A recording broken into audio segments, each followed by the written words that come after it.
Carl Wilkerson and with the case of Zohran Mamdani. You've mentioned that Charlie Kirk has described him so well. What was the description of Charlie Kirk when it came to Mamdani? He just took the perspective that what Mamdani was doing was capitalizing on what indeed he had capitalized on with his movement for MAGA, young people's angst about their governments, Democrat or Republicans, not delivering, simply not delivering repeatedly year after year after year. And so one knew that someone like a modern day Eugene V. Debs, Mamdani, would eventually rise to the top of the political world. Now, I had a thought, this is my own personal thought, as I was listening to Charlie Kirk, and I played it a couple of times because I found it kind of unbelievable. I shouldn't have, but I had this thought, and this thought I think is a powerful thought too. And I wondered if Charlie had thought of it. New York no longer represents America. Not really, in the sense that it did for so many years when Mark Hanna, a host of other people, used New York as a building block for national leadership. And many people came from that system, from Teddy Roosevelt to Franklin Roosevelt. And many mayors of New York were really powerful politicians in America, and many governors were really powerful politicians, whether they made it further or not. No longer the case. New York is represented more than anything else by the city, and the city represents, in many people's minds, a cancer on the face of the nation. And Donald Trump capitalized on that. So there's a poisonous element to what Kirk was saying and describing Mamdani too. And I'm not sure which one's going to triumph, which element, or if the two together won't be poisonous. Hmm. Larry, Mamdani is a Muslim socialist immigrant, and he was fighting against the billionaires in New York City. They have invested more than $40 million. Some people say $100 million against him, but they couldn't defeat him. What is that, in your opinion? Yeah, the Beatles need to rewrite their song. Not only can money not buy you love, it can't buy you the mayorship. They Bill Ackman and crowd tried. Michael Bloomberg. I don't like the labels because it is designed to take away from the individual and to feed on the fears of people that about particular groups. So hey, he's a Muslim. Well, that conjures up he's some sort of fanatic and praying 5 times a day. I frankly doubt that he does, number one.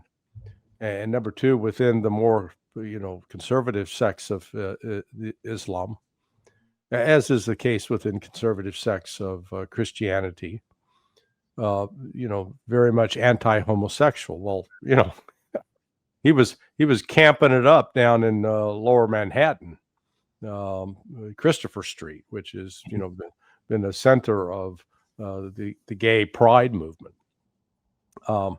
Socialist. What does that mean? I didn't hear him calling for confiscating private property, imposing more taxes on the rich. Well, is that necessarily socialist? I mean, I know for the very, very wealthy, they don't necessarily like having to pay more taxes, but we've seen a growth in income disparity in this country.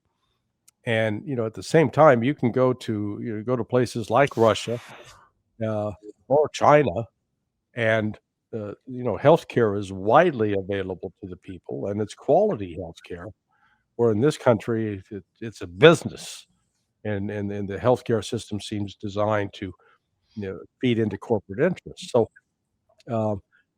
actually, I think Mamdani's problem is he set the expectation so high. Yeah. About what he's going to accomplish, and for example, much of his agenda is dependent upon what the governor Kathy Hochul and the legislature will decide, not what he wants to do. So he very much, in some aspects, is going to be more of of a figurehead, and he's not going to actually have the kind of power that he anticipated. So, he'd be better off if they had low expectations for him, and then he could beat those. But when you go with those high expectations and you don't meet it, that leads to disappointment and backlash. Carol, what's happening on X and in general social media? You see that two people are attacking him. One of them is the Zionists, and the other one is so strange that I found it just yesterday. It's these radical Salafi movement, jihadist movement in the in the world. They have a lot of voice in social media. They're attacking him. He's a kafir. He's a apostate. And I don't know. They're calling him for his heresy, and it's unbelievable what's going on. Yeah. And on the other hand, what the people somehow they're so much suspicious about Mamdani is that the son of George Soros came out and he put out a picture together with Mamdani as though he supported Mamdani. You see all these signs all together. What's your take on that? First of all, my take is positive.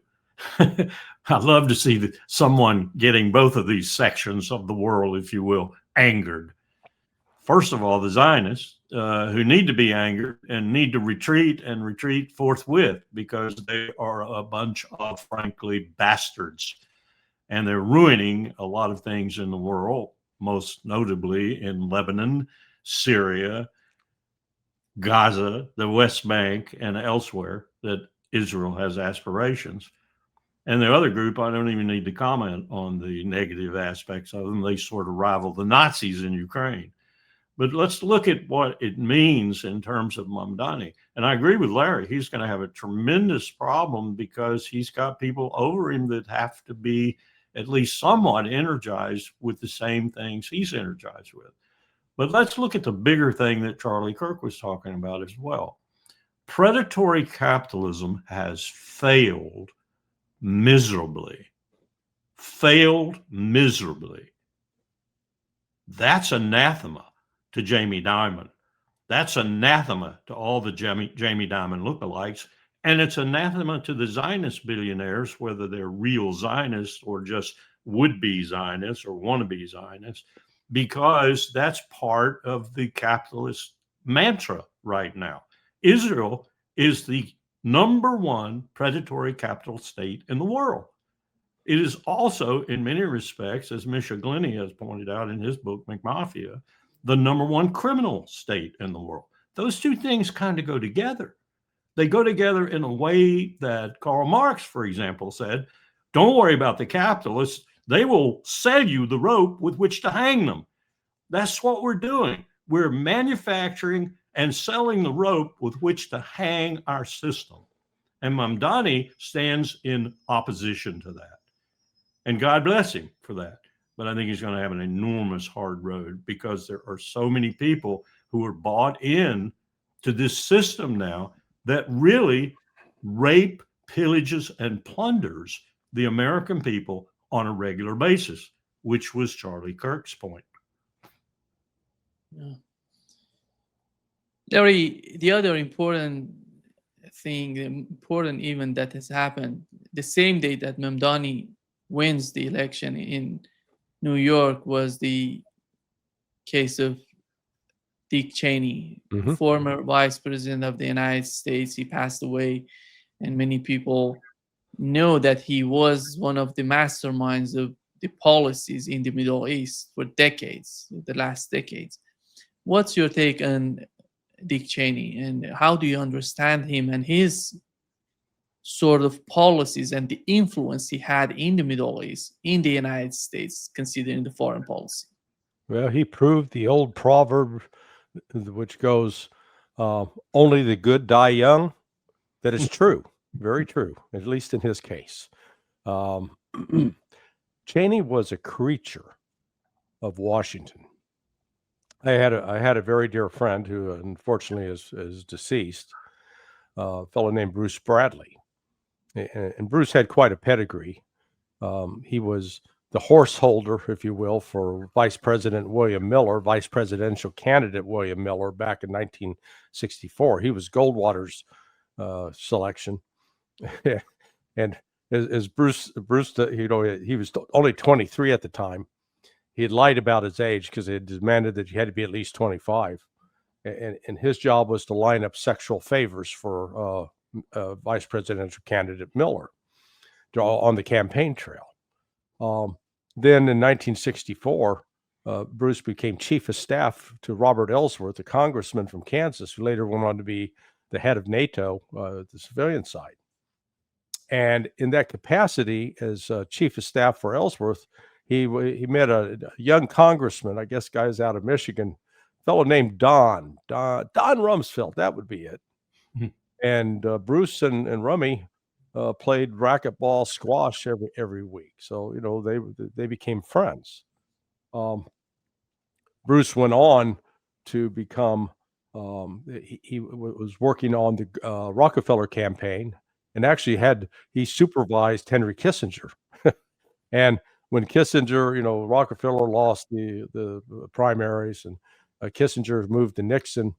And when Kissinger offered Bruce a position as his deputy, and Bruce told Henry, he said, "Henry, look," he says, "as a subordinate, you kiss ass better than anybody I've ever seen in Washington. But as a boss," he said, "you'd be a son of a bitch. I could never work for you." So Bruce set up a firm called Bradley Woods. 1973, phone rings.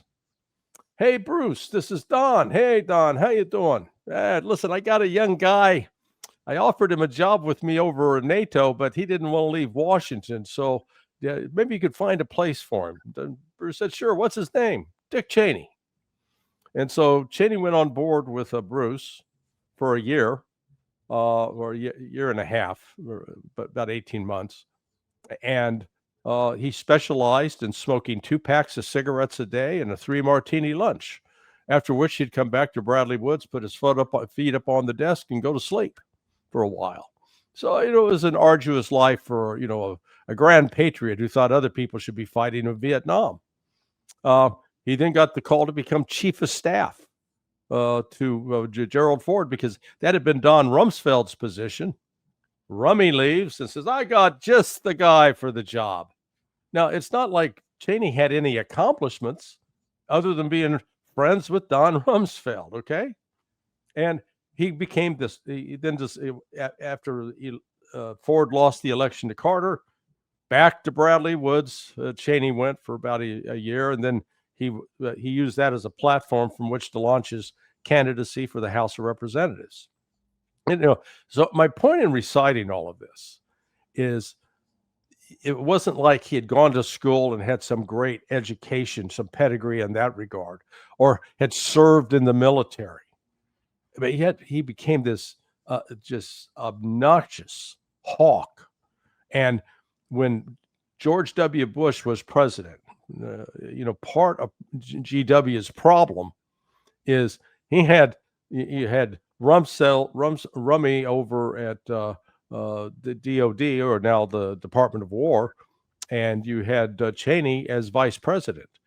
And I recall a friend of mine, Bobby Charles, who was the Assistant Secretary of State for International Narcotics and Legal Affairs. And he went with Powell once to the White House, and the issue was about Afghanistan, and they were trying to interdict the drugs coming out of there. And George W. Bush said, "Okay, this is the decision." And then Rummy and Cheney went, no, and they basically reversed Bush. And I remember Bobby was like shocked. He said that like they had no respect, so they were out of control. And Cheney, like typical Washington creature, man, became a millionaire, multi-millionaire. So Cheney embodies all that is bad about DC, and he was, one of the all-stars of a corrupt system.